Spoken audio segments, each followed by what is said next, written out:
যুক্তরাষ্ট্র ভ্রমণের ক্ষেত্রে বিশ্বের ৪৩টি দেশের নাগরিকদের ওপর নানা মাত্রায় নিষেধাজ্ঞা আরোপের পরিকল্পনা করেছে ডোনাল্ড ট্রাম্প প্রশাসন। যুক্তরাষ্ট্রের কূটনৈতিক ও নিরাপত্তা কর্মকর্তারা এ সংক্রান্ত একটি খসড়া তালিকা তৈরি করেছেন, তবে চূড়ান্ত প্রস্তাবে আরও কিছু পরিবর্তন আসতে পারে।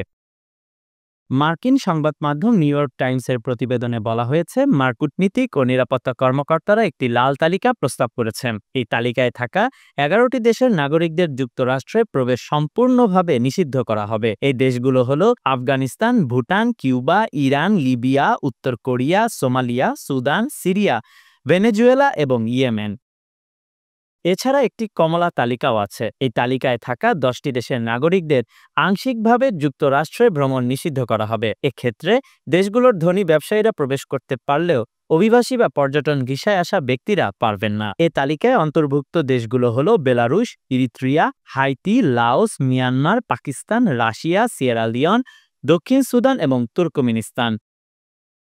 প্রস্তাবে একটি খসড়া হলুদ তালিকাও অন্তর্ভুক্ত আছে, যেখানে ২২টি দেশকে ৬০ দিনের মধ্যে প্রাপ্ত তথ্যগত ঘাটতি দূর করার জন্য বলা হয়েছে। যদি তারা তা না করতে পারে, তবে তারা অন্য কোনো তালিকায় স্থানান্তরিত হতে পারে।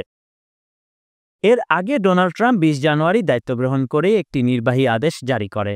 সেই আদেশে মার্কিন পররাষ্ট্র দপ্তরকে কোন কোন দেশের নাগরিকদের যুক্তরাষ্ট্রে নিষিদ্ধ করা প্রয়োজন বা সীমিত করা প্রয়োজন তা চিহ্নিত করতে বলা হয়। তিনি ৬০ দিনের মধ্যে হোয়াইট হাউসে প্রতিবেদন জমা দেওয়ার জন্য বলেছিলেন, অর্থাৎ আগামী সপ্তাহেই জমা দিতে হবে এই প্রতিবেদন। Khandakar Ishtiaq, News Now 24।